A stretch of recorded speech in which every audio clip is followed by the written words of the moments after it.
Hello दोस्तों, एक बार फिर स्वागत है आपके अपने YouTube channel APR live classes पर। आप कैसे हैं? आशा करते हैं आप बेहतर होंगे और साथ ही मेरी वॉइस आपके पास प्रॉपर आ रही होगी।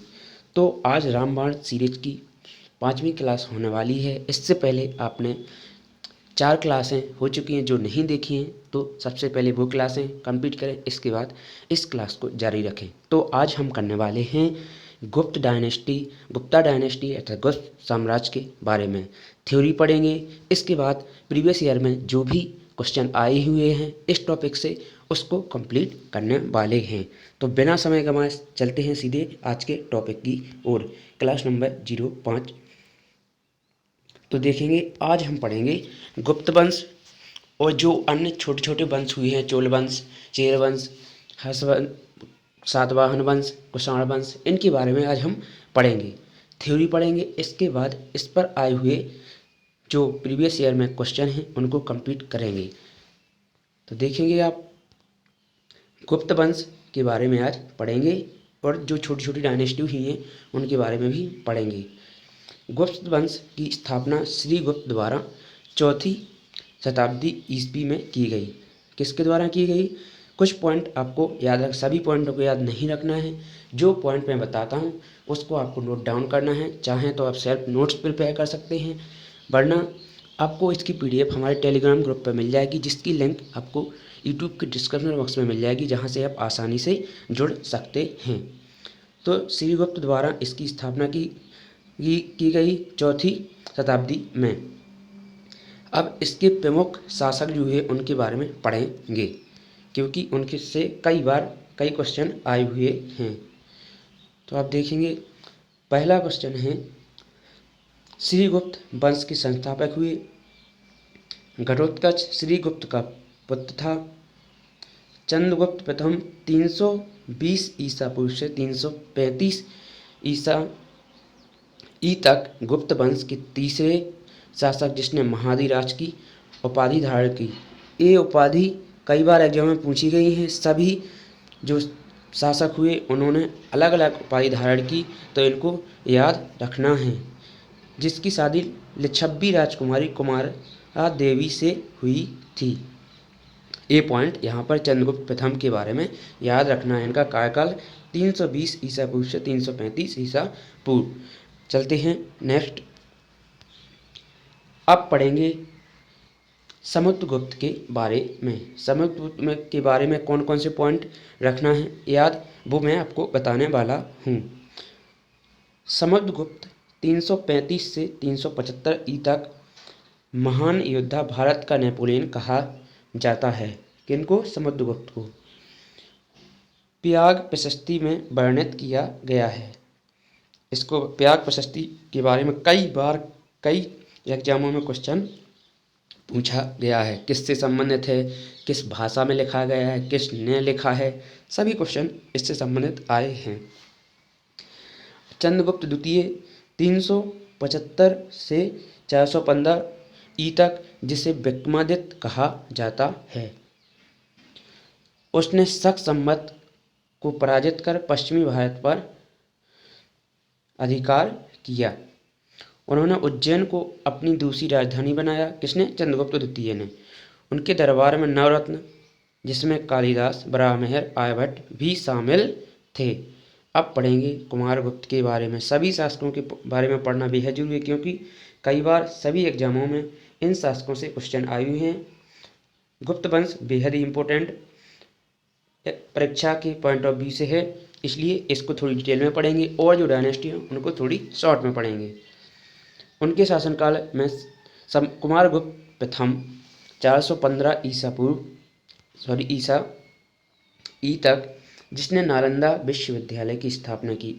आप प्रीवियस ईयर क्वेश्चन देखेंगे तो आप पाएंगे कई बार नालंदा विश्वविद्यालय की स्थापना से संबंधित क्वेश्चन आया है। किसके कार्यकाल में इसकी स्थापना हुई? तो वो है कुमारगुप्त प्रथम।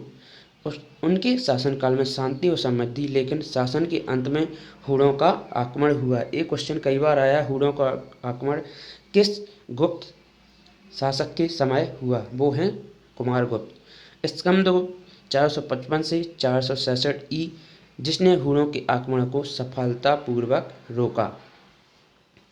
अब हम गुप्त साम्राज्य की संस्कृति और धर्म के बारे में पढ़ेंगे। यहाँ से भी कई बार क्वेश्चन पूछे गए हैं, तो देखते हैं।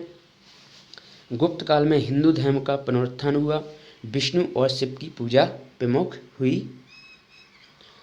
कला साहित्य विज्ञान का उत्कर्ष हुआ, क्योंकि आप इससे पहले मौर्य साम्राज्य पढ़ा था, उसमें कौन था, बुद्ध धर्म के बारे में बतलाया गया था। इस जो गुप्त साम्राज्य है इसमें विष्णु और शिव की प्रमुख पूजा हुई। इस काल को भारत का स्वर्ण युग कहा जाता है। यहाँ से हजारों बार क्वेश्चन पूछा गया है, तो इस काल को क्या कहा जाता है, भारत का स्वर्ण युग। आर्यभट्ट और बराहमिह जैसे महान वैज्ञानिक गणतज्ञ भी इसी काल में हुए। कब, गुप्त साम्राज्य के द्वारा। कालिदास जैसे महान कवि नाटककार भी इसी काल में, उनकी रचना जैसी शकुंतला, मेघदूत और रघुवंशम प्रसिद्ध हैं। साम्राज्य का विस्तार देखेंगे। साम्राज्य के विस्तार में आप देखेंगे समुद्रगुप्त ने लगभग पूरे उत्तर भारत को गुप्त साम्राज्य में शामिल किया। इसी कारण इन्हें भारत का नेपोलियन कहा जाता है। चंद्रगुप्त द्वितीय ने पश्चिम भारत में शकों को पराजित किया और साम्राज्य का विस्तार किया।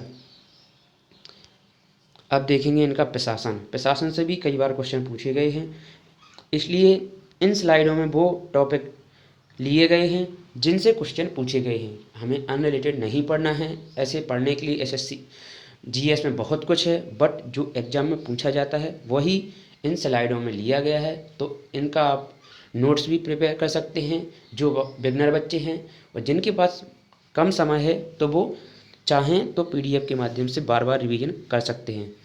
साथ ही जो भी साथी चैनल पर नए हैं तो लाइक सब्सक्राइब करना ना भूलें। गुप्त शासकों ने केंद्रीकृत शासन प्रणाली अपनाई। राज्यों को भुक्ति, जिला को विषय, गांव को ग्राम में विभाजित किया। यहाँ से क्वेश्चन अभी आप देखेंगे, अभी प्रीवियस ईयर क्वेश्चन करेंगे, यहाँ से क्वेश्चन पूछा गया है कि किस प्रकार उनका नगर प्रशासन था। स्थानीय प्रशासन में नगर पालिकाओं, निगम और गांव समितियों की सभाओं को महत्वपूर्ण योगदान था। अब अर्थव्यवस्था में देखेंगे, कृषि, व्यापार, उद्योग वृद्धि हुई इनके गुप्त काल में। सोने, चांदी और तांबे के सिक्कों का प्रचलन कब से स्टार्ट हुआ, गुप्त साम्राज्य के समय से। व्यापारिक संबंध दक्षिण पूर्व एशिया, चीन, रोमन साम्राज्य के साथ थे। अब जब उदय हुआ, आगे भी बढ़ा तो पतन भी होगा, तो पतन का कारण भी जानेंगे। क्या पतन का कारण रहा, गुप्त साम्राज्य का पतन स्कंदगुप्त के बाद हुआ। हुणों के आक्रमण, आर्थिक संकट, आंतरिक संघर्षों के कारण वंश का पतन हो गया। एक अच्छे शासक का ना होना, हुणों को आक्रमण को सही से ना संभाल पाना, साथ ही आंतरिक आपस में लड़ना, इसी कारण इस साम्राज्य का पतन हुआ। अब जो छोटी छोटी डायनेस्टी हुई हैं साउथ इंडिया में देखेंगे, साउथ में उनको हम पढ़ेंगे। चोल वंश जो छोटे डायनेस्टी में से सबसे महत्वपूर्ण है, कई बार इस एग्जाम में पूछा गया है, इससे कई बार क्वेश्चन आए हुए हैं। चोल वंश दक्षिण भारत का एक प्रमुख राजवंश था, जिसने अपने शासनकाल में राजनीति, कला, साहित्य और समुद्री व्यापार महत्वपूर्ण योगदान दिया।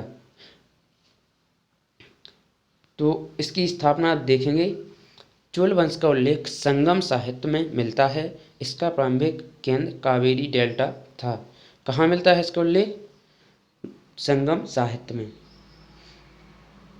उदय, चोल वंश का पुनरुत्थान 9वीं शताब्दी में विजयलय चोल द्वारा किया है। इसकी स्थापना से पूछा गया क्वेश्चन कई बार आया है, तो इसको याद रखें। इनकी राजधानी भी याद रखें, तंजावुर है। कांचीपुरम भी कई बार इसे कहा जाता है।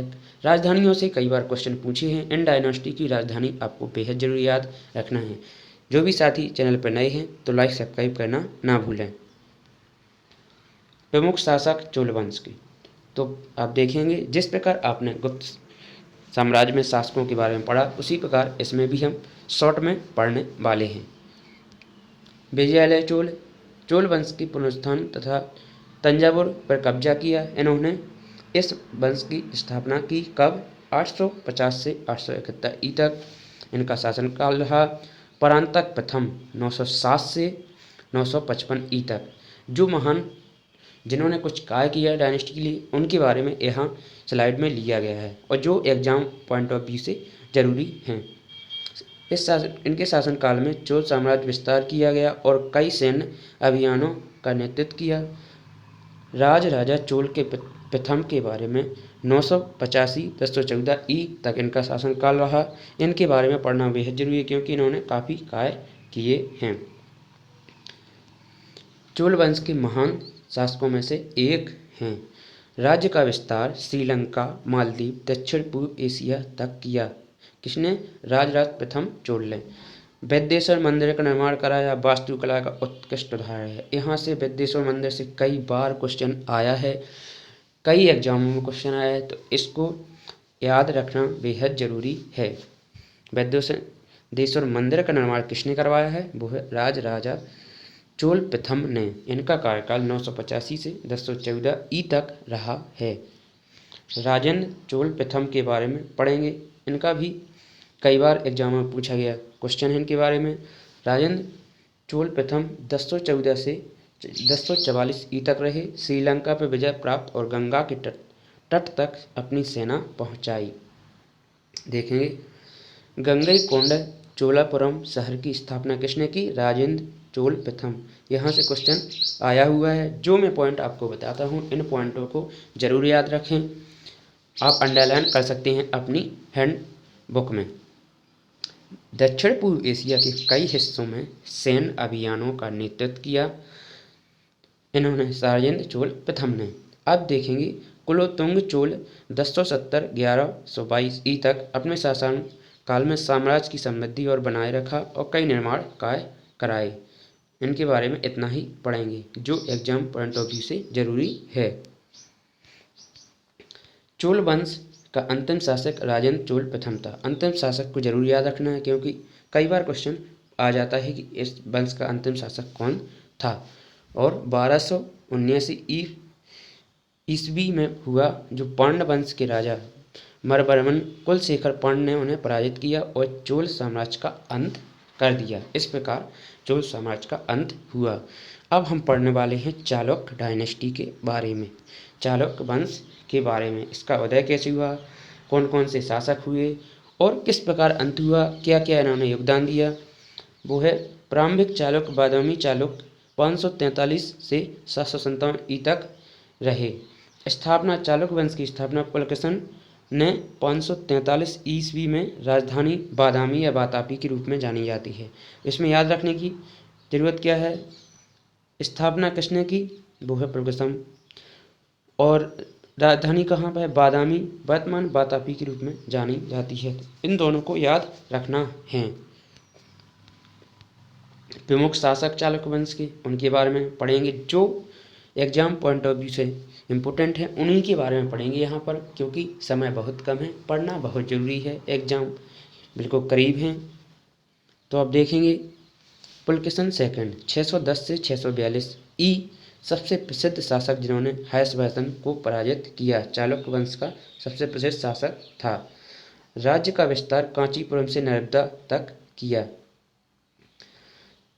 उनके शासनकाल में विवरण ऐहोल शिलालेख भी मिलते हैं।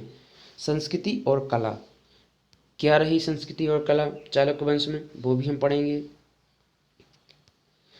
चालुक्य काल में वास्तुकला और मंदिर निर्माण में महत्वपूर्ण योगदान हुआ। बादामी ऐहोल पदक्कल के मंदिर चालुक्य वास्तुकला के उत्कृष्ट उदाहरण हैं।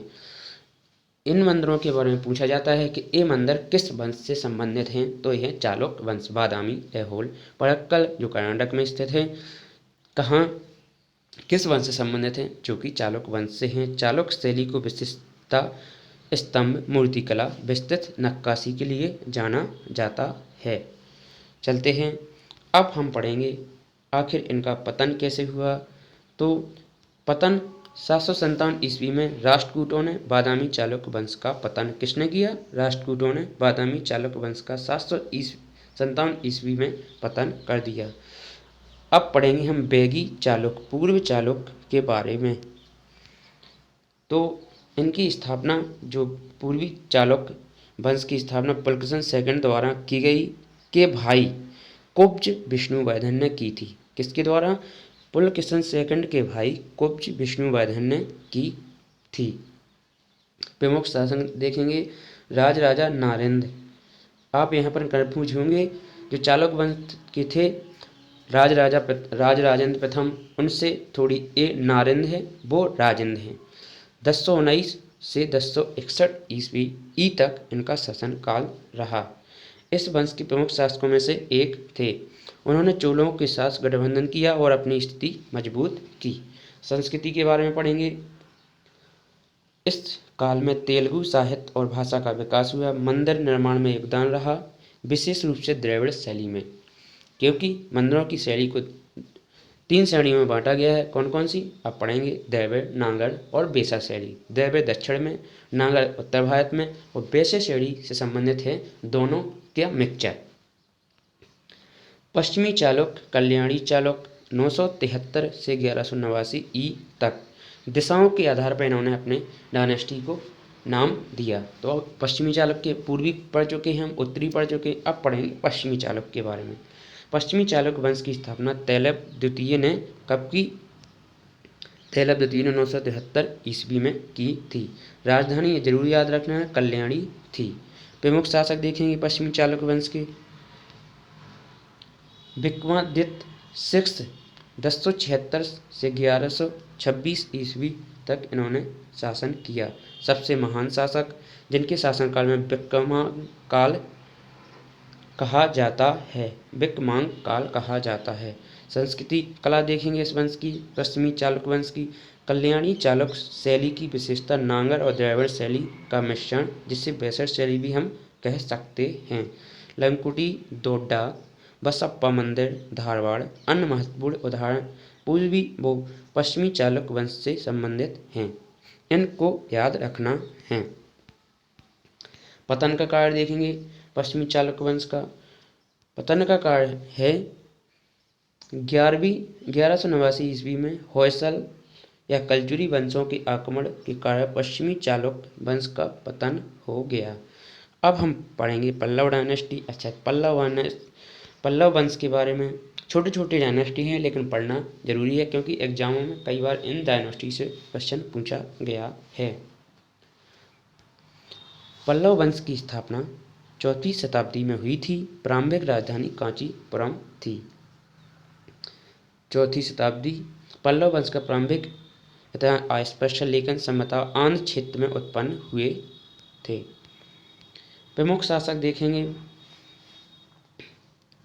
वो है महेंद्र वर्मन प्रथम 600 से 630 तक। प्रसिद्ध पल्लव शासक जिन्होंने कांचीपुरम को सांस्कृतिक और धार्मिक केंद्र बनाया, जैन धर्म से शैव धर्म में परिवर्तित किया।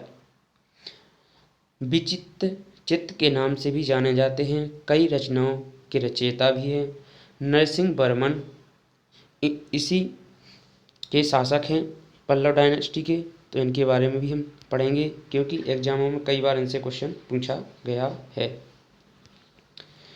महेंद्र वर्मन प्रथम के पुत्र, जिन्होंने मामल्ल के नाम से भी जाना जाता है।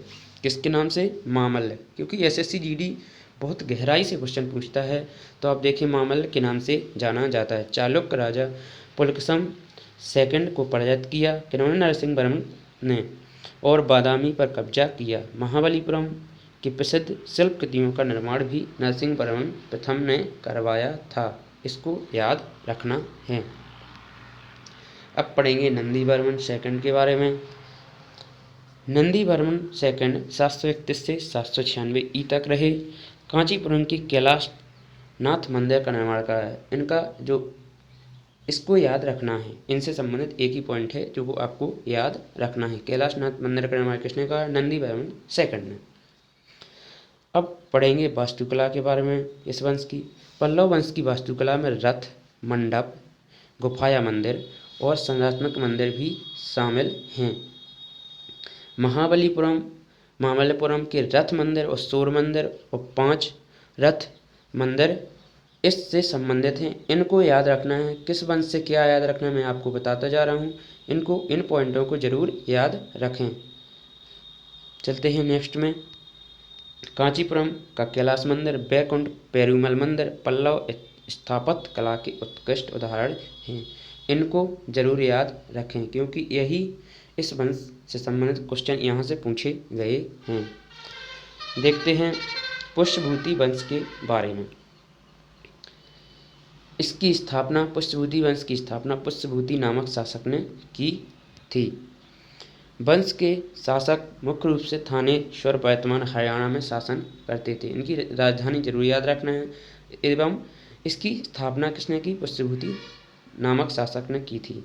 इस वंश के सबसे प्रसिद्ध शासक कौन हुए? हर्षवर्धन। आपने कई बार सुना होगा, प्रीवियस ईयर में कई बार क्वेश्चन पूछे गए हैं। इनका शासनकाल रहा 606 से 647 ई तक। वे अपने शौर्य और प्रबंधन कौशल के लिए जाने जाते हैं।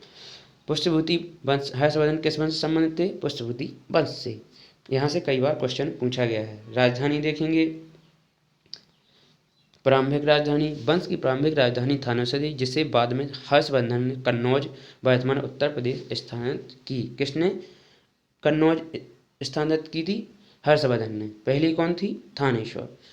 विस्तार आप देखें, हर्षवर्धन ने अपने शासनकाल में उत्तर भारत की अधिकांश भाग पर अपना साम्राज्य विस्तारित किया। उनके साम्राज्य में वर्तमान उत्तर प्रदेश, मध्य प्रदेश, पंजाब और हरियाणा भी शामिल थे। धार्मिक गतिविधियां देखेंगे, हर्षवर्धन ने बौद्ध धर्म को संरक्षण दिया और बौद्ध साहित्य और शिक्षा का विकास किया। वे स्वयं बौद्ध धर्म के अनुयायी थे। यहाँ से क्वेश्चन आया है, हर्षवर्धन किस धर्म के अनुयायी थे? वो बौद्ध धर्म के अनुयायी थे। नालंदा विश्वविद्यालय को आर्थिक सहायता प्रदान की। अब साहित्यिक योगदान देखेंगे। हर्षवर्धन एक साहित्य श्रेणी शासक थे। उन्होंने नागानंद रत्नावली और प्रियदर्शिका नामक 3 संस्कृत नाटक लिखे। इन नाटकों को बेहद जरूर याद रखना है आपको। अपनी नोटबुक में इनको अंडरलाइन जरूर करें। जो भी साथी चैनल पर नए हैं तो लाइक और सब्सक्राइब करना ना भूलें। चलते हैं, बाणभट्ट के बारे में पढ़ेंगे। बाणभट्ट हर्षवर्धन के दरबारी कवि थे। यहाँ से भी कई बार क्वेश्चन आया है कि हर्षवर्धन के दरबारी कवि कौन थे? बाणभट्ट। जीवनी लेखक थे जिन्होंने हर्षचरित और कादम्बरी नामक रचना की। हर्षचरित किसके द्वारा लिखी गई? बाणभट्ट के द्वारा। कादम्बरी किसके द्वारा लिखी गई? बाणभट्ट के द्वारा। जी किसके दरबारी कवि थे? हर्षवर्धन के। यहाँ से कई बार क्वेश्चन प्रीवियस ईयर एग्जामों में पूछे गए हैं। हम अभी क्वेश्चन भी करने वाले हैं, तो आप देखेंगे यहाँ से क्वेश्चन आए हुए हैं। बौद्धिक और सांस्कृतिक योगदान, हर्षवर्धन ने कुंभ मेला और धार्मिक सभाओं का आयोजन किया। हर्षवर्धन की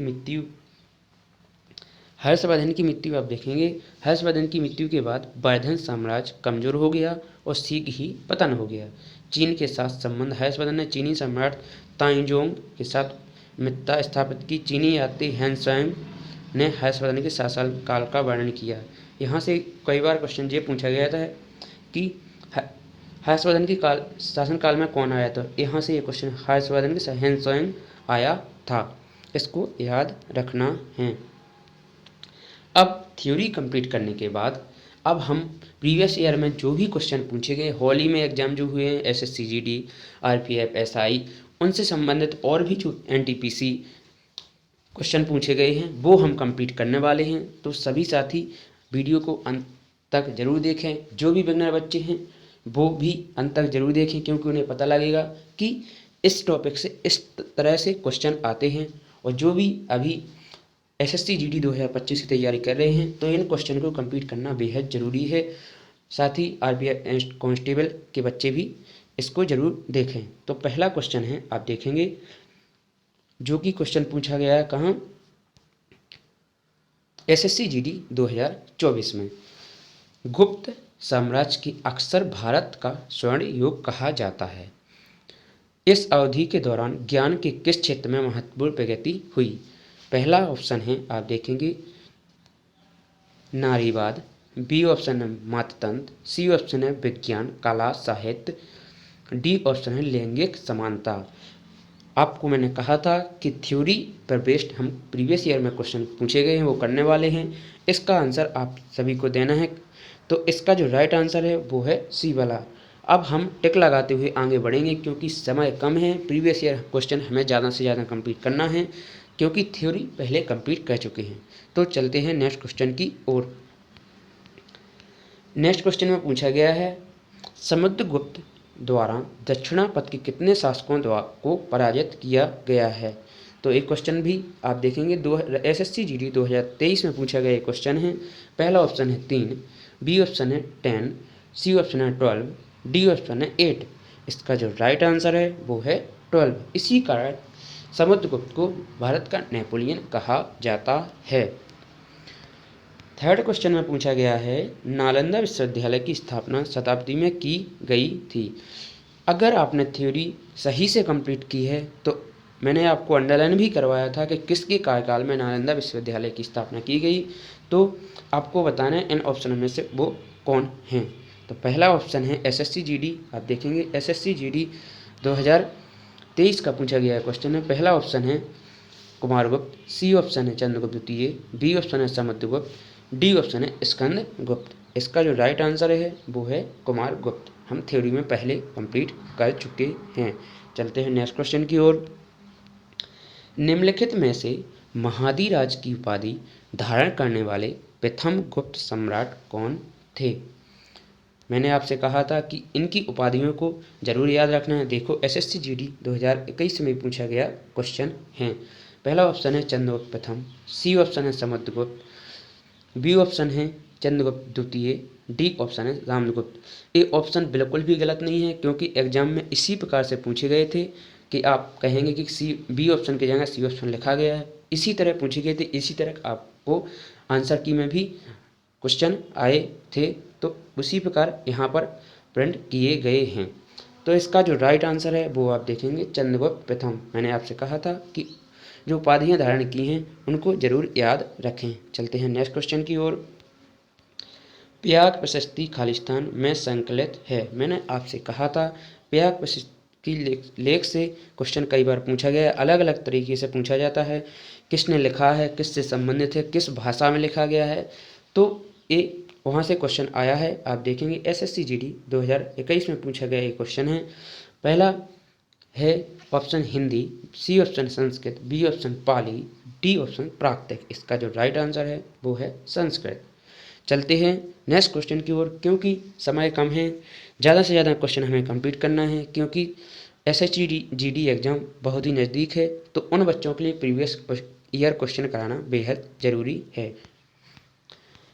निम्नलिखित में से कौन चंद्रगुप्त प्रथम का उत्तराधिकारी था। SSC GD 2021 में पूछा गया ये क्वेश्चन है। पहला समुद्रगुप्त, सी ऑप्शन चंद्रगुप्त द्वितीय, B option Vikramaditya, D option Ghatotkacha. Chandragupta प्रथम का उत्तर अर्थात चंद्रगुप्त प्रथम का पुत्र कौन था। इसका जो राइट आंसर है वो है ए वाला समुद्रगुप्त। चलते हैं नेक्स्ट क्वेश्चन की ओर। साम्राज्य के शासनकाल को भारतीय सभ्यता का स्वर्ण युग कहा जाता है। मैंने आपको अंडरलाइन कराया था थ्योरी पढ़ाते वक्त। तो ए आंसर सभी बच्चों से बनना चाहिए। पहले ऑप्शन है बुद्ध, बी है हर्ष, सी ऑप्शन है गुप्त साम्राज्य, डी ऑप्शन है पौरस। इसका जो राइट आंसर है वो है गुप्त साम्राज्य। चलते हैं नेक्स्ट क्वेश्चन की ओर। बिना समय गंवाए आगे बढ़ेंगे। 7वीं शताब्दी के प्रारंभ के साथ थानेश्वर और कन्नौज के सिंहासन पर कौन विराजमान हुआ। पहला ऑप्शन है चंद्रगुप्त सेकंड, सी ऑप्शन है कृष्णदेव, बी ऑप्शन है राजेंद्र चोल प्रथम, डी ऑप्शन है हर्षवर्धन। मैंने अगर आपने थ्योरी अच्छे से कंप्लीट है, मैंने अंडरलाइन करवाया था कि जो राजधानी है किसने थानेश्वर से कन्नौज स्थानांतरित की थी वो है डी वाला हर्षवर्धन ने। चलते हैं नेक्स्ट क्वेश्चन की ओर। निम्नलिखित में से कौन वाकाटक राजवंश का संस्थापक था। वो पहला ऑप्शन SSC GD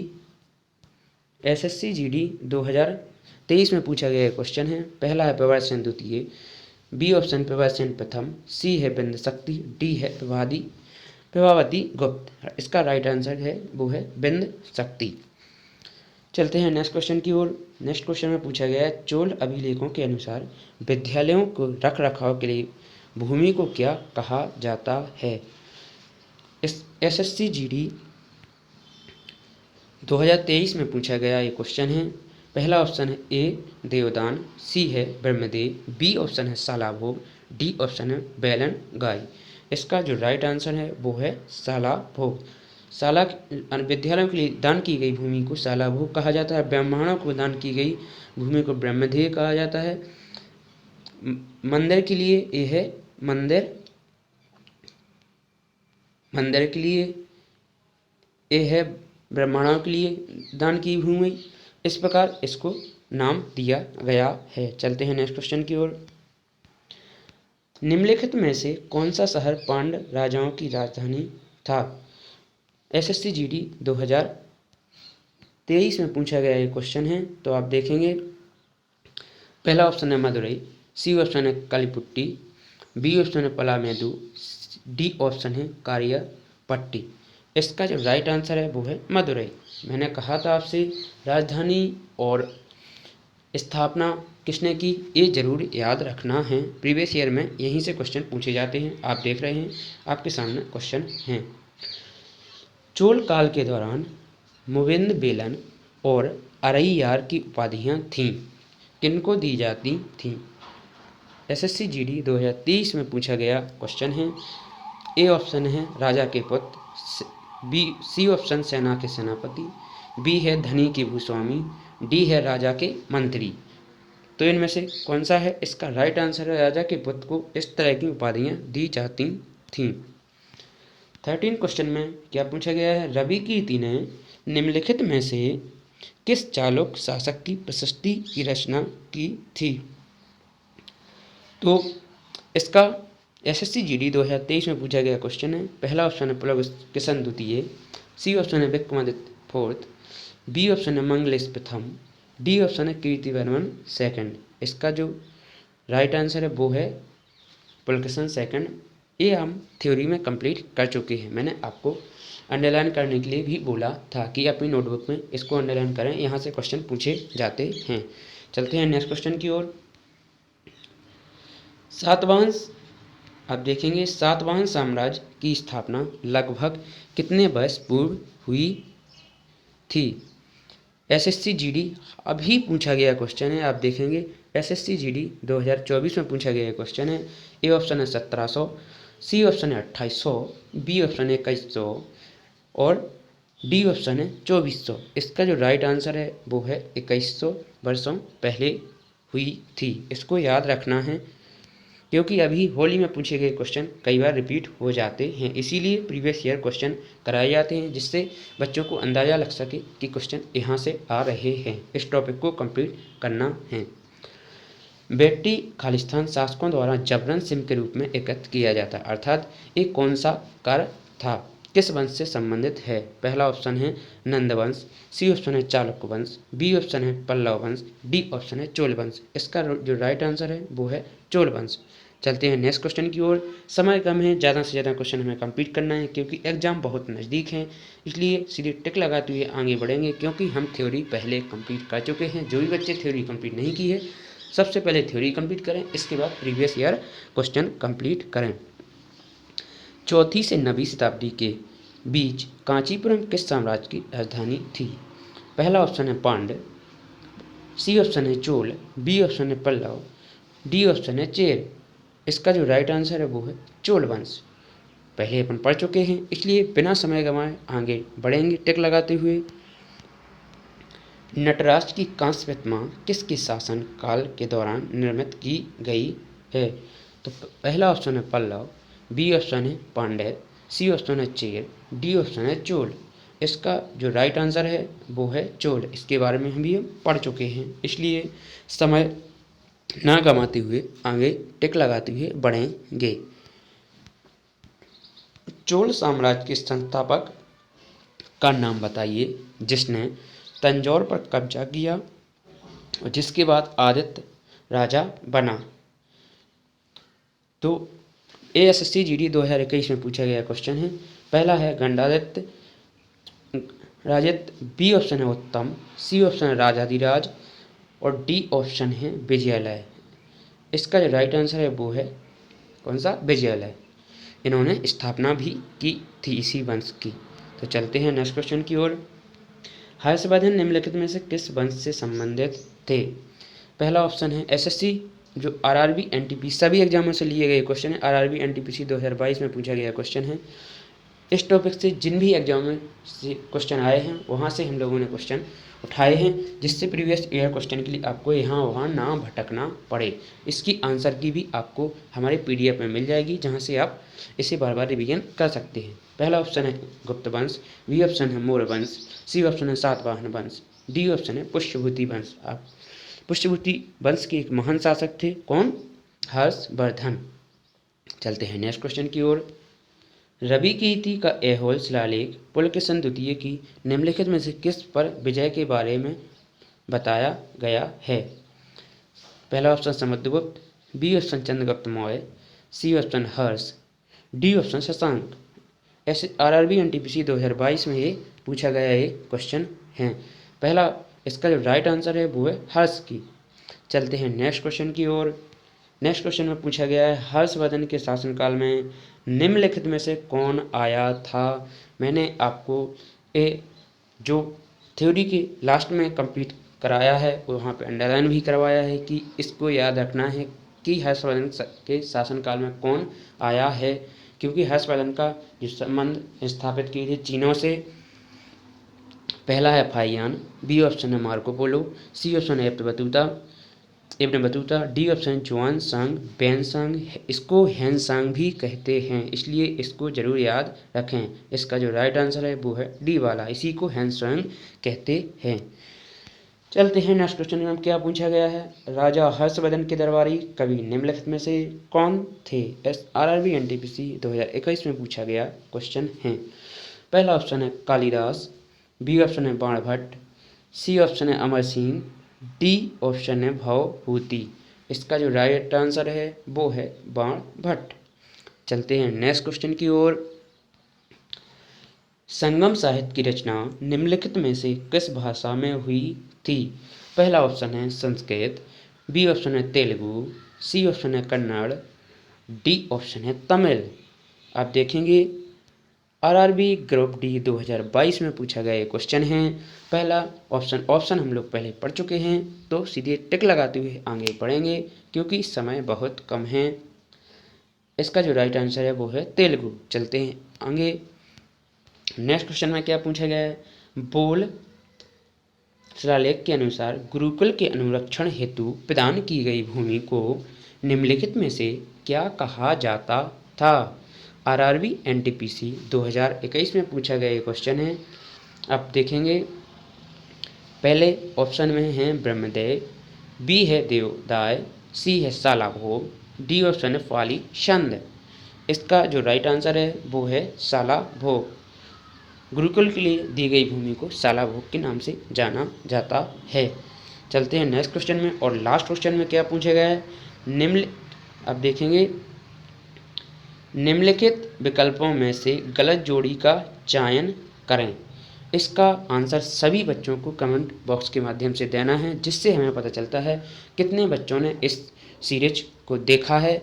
वो भी हमारे लिए अप्रिसिएशन रहता है, जिससे हम इस सीरीज को आगे जारी रख सकें। निम्नलिखित विकल्पों में से गलत जोड़ी का चयन करें। तो आप देखेंगे पहला है चंद्रगुप्त मौर्य वंश से संबंधित, बिम्बिसार गुप्त वंश से संबंधित, राजराजा चोल वंश से संबंधित, कनिष्क कुषाण वंश से संबंधित थे। इसका आंसर सभी बच्चे कमेंट बॉक्स के माध्यम से जरूर दें। तो आज का सेशन यही कंप्लीट करते हैं। For PDF and more update हमारा टेलीग्राम ग्रुप ज्वाइन कर सकते हैं। साथ ही जो भी साथी इस चैनल पर नए हैं तो लाइक सब्सक्राइब करना ना भूलें और ज़्यादा से ज़्यादा साथियों के साथ शेयर करें, जिससे ज़्यादा से ज़्यादा बच्चों को इसका लाभ मिल सके। और साथ ही इसकी पीडीएफ हमारे टेलीग्राम ग्रुप पर मिल जाएगी, जहां से आप आसानी से इसे डाउनलोड कर पाएंगे और बार बार रिवीजन कर पाएंगे। जो भी बच्चे अभी इस चैनल पर नए हैं तो चैनल को सब्सक्राइब करना ना भूलें। Again thank you. जय हिंद, जय भारत।